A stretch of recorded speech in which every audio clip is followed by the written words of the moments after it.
रखना ज़्यादा ठीक है, नहीं तो फिर हम धूप के कारण समाप्त कर देंगे।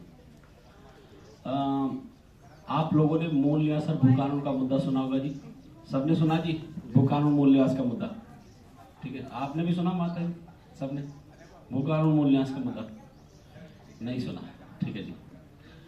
और लेकिन इस बात को समझना पड़ेगा कि मैं अगर ये पूछूं आपसे, जो उत्तराखंड के छोटे मोटे मुद्दे चल रहे हैं, या फिर हमारे इस गांव को सबसे बड़ी जो समस्या है वो तो रोजगार की है जी।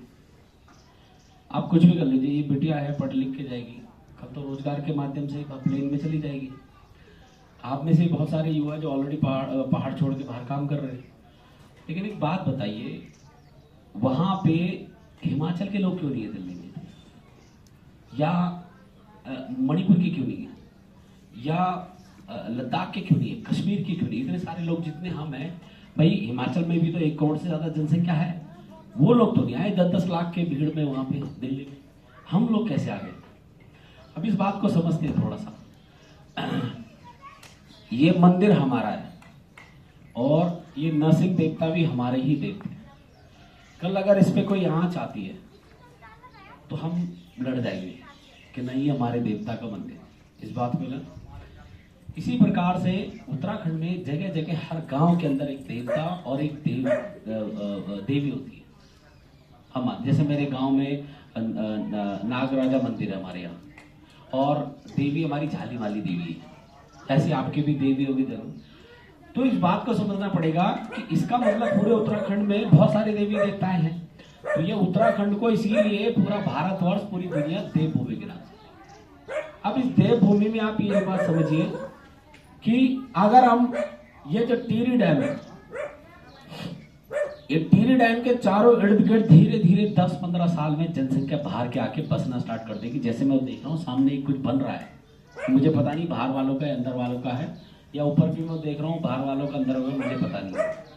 लेकिन अगर धीरे धीरे यहाँ लोग बसेंगे और बसते चले जाएंगे, 10-15 वहां, 20 वहां, 30 वहां, और हम जाते चले जाएंगे, तो एक टाइम ऐसा होगा कि इन लोगों के घरों में हम लोग जो ये गांव में बच गए हैं, जिनका विकास नहीं हुआ है, वो तो भांडे मांजेंगे या उनके लिए खाना बनाएंगे। जी बताइए, यही होगा ना?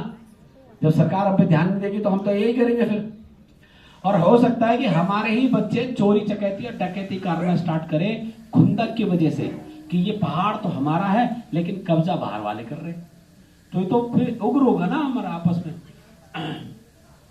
तो सबसे पहले इस बात को समझना पड़ेगा, ये पहाड़ हमारा है, ये नदी हमारी है, ये देवता हमारे हैं। तो फिर सरकार और बाहर के लोग यहां क्यों आ रहे हैं? अब मैं एक अच्छी बात बताता हूं आपको कि ये टिहरी झील जो थी 1950 में इसका प्रोजेक्ट बनना स्टार्ट हुआ था बाहर की कंपनियों के साथ मिलके। लेकिन इसको बनते बनते मेरे हिसाब से कब बनी है? 90, 2000 में है ना? इतना टाइम क्यों लग गया? वो इसलिए लग गया क्योंकि ये जगह जो है वो हमारी है, और लोगों ने अपने गांव नहीं छोड़े और आंदोलन किया इसके लिए। लेकिन एंड ऑफ द डे क्या हुआ? आप इस बात को गौर से समझना।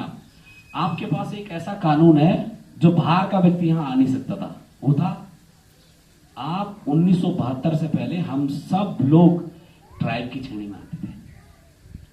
आप सबके सब लोग फिकवाल समुदाय से, सारे के सारे लोग, है ना?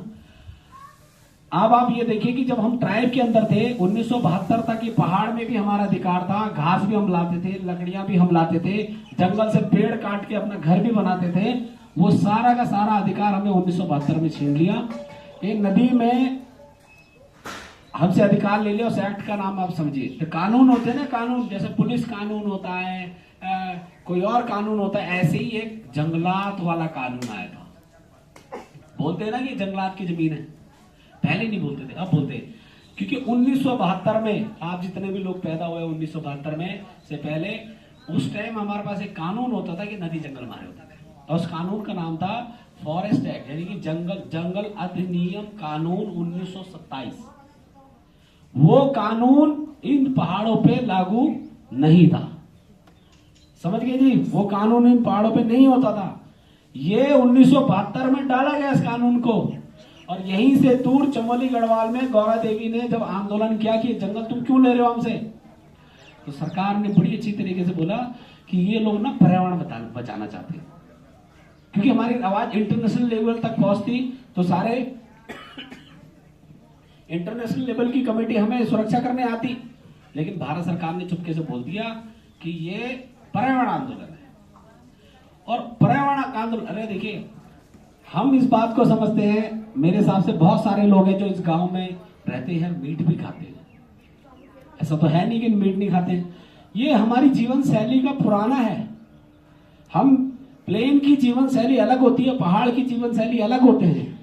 अब इसी बात को समझ लेते हैं, कहते कोई चलाता है कि भाई यहाँ पे बलि प्रथा नहीं होनी चाहिए, लेकिन दिल्ली में कारखाने चलाए जाते हैं बकरे और भैंसे काटने के, उस पर रोकने के। लेकिन हमारे यहाँ एक बकरा कट जाए, एक भैंसा कट जाए तो उस पर रोका जाता है।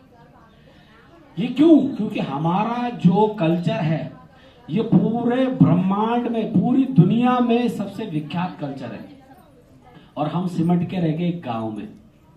और सरकार ने बोल दिया कि यार ये तो जंगलात में तो ले रखी हमने जमीन, तो जंगल की जमीनों को वो बाहर के लोगों को चुपके से दे रहे हैं, या हमारे ही गांव के लोगों से जमीन खरीद रहे हैं बहुत कौड़ियों के भाव में। और अगले दिन सोशल मीडिया पे चलता है कि टीरी व्यू में एक प्लॉट अवेलेबल है और यहां आप अपना फार्म हाउस बना सकते हैं, और उसकी कॉस्ट आपसे 10 लाख रुपए लेंगे, और उनको वो वही 1-1.5 बीघे का प्लॉट 1 करोड़ में दे देंगे। तो बेचेगा ना। मैं कसार देवी की स्टोरी सुनाता हूं, फिर आगे की बात बताता हूं। कसार देवी में 90% जो पॉपुलेशन है वो बाहर की है, क्योंकि आज की डेट में काम करने के लिए क्या चाहिए? एक लैपटॉप चाहिए जी, एक इंटरनेट का कनेक्शन चाहिए, और घर पे बैठ के ये बिटिया यहीं से जॉब कर सकती है जी चाहिए। तो वो लोग भी कसार देवी में बसने लगे। आप बिलीव नहीं करेंगे, वो ऐसी एक गांव में आए, और उन गांव में उन्होंने 29 साल की लीज पे आपसे जमीन खरीद ली। जैसे आपकी जमीन यहाँ नीचे है, तो उन्होंने बोला वहां पे मैं 29 साल के लिए रहना चाहता हूँ, एक घर बना लूंगा, उस घर में मैं 29 साल रहूंगा, उसके बाद वो घर आपका हो जाएगा। 29 साल का मतलब समझ रहे हो कि मैं जिस अवस्था हूं, मैं उस अवस्था में चला जाऊंगा, मुझे होश भी नहीं रहेगा मैं कौन हूं, और मुझे इस धन दौलत में भी ज्यादा विश्वास नहीं, बुढ़ापे की तरफ जा चुका हूँ। तो 29 साल के लिए वो लीज पे गया। ऐसे वहां गांव में 29 साल की लीजों पे मकान जा रखे उस गांव के अंदर। अब उस गांव में क्या होता है आपको पता है? उस गांव में मैंने तो एक दो केस देखे, हमारी लड़कियों के साथ बाहर के लोग जो आते हैं वो गलत व्यवहार के, गलत नजर रखते हैं। हमारे गांव की कुछ महिलाएं उसी घर में जाके 10-12 हजार रुपए में भांडे मांजते और कपड़े धोते, जो सारा काम करते। तो मुझे ये बताइए कि वो लोग हमारा शोषण नहीं कर रहे? धरती हमारी, सब कुछ हमारा, और भांडे कौन मांज रहा है? हम। ये शोषण नहीं हुआ एक प्रकार का? शोषण हुआ एक प्रकार का। इस शोषण को वहां कसार देवी में चल रहा है।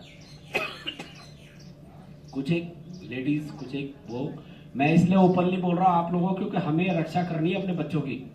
और वहां देखिए कुछ देह व्यापार भी हो गया स्टार्ट। देह व्यापार कोई अपनी मर्जी, मजबूरी से नहीं करता, वो अपनी मर्जी से नहीं करता, कोई मजबूरी लाती, पैसों की कमी, उस वजह से करना। तो अभी चलो एक जगह मैंने देख लिया, 10 साल में 10-15 जगह होगा, 20 साल में और होगा, और लोग धीरे धीरे इस तरफ जाएंगे।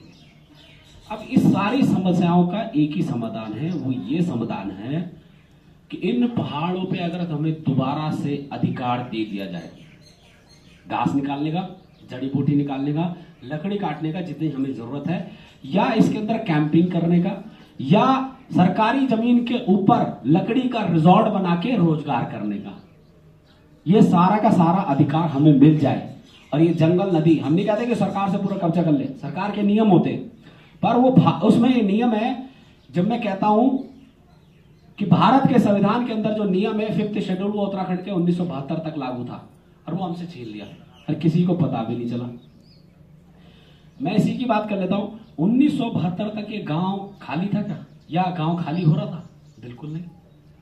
1972 से पहले क्या होता था कि हमें मैक्सिमम नौकरियां आर्मी में मिल जाती थी, मैक्सिमम नौकरियां हम प्लेन में कर लेते थे और गांव अपने घर आते थे।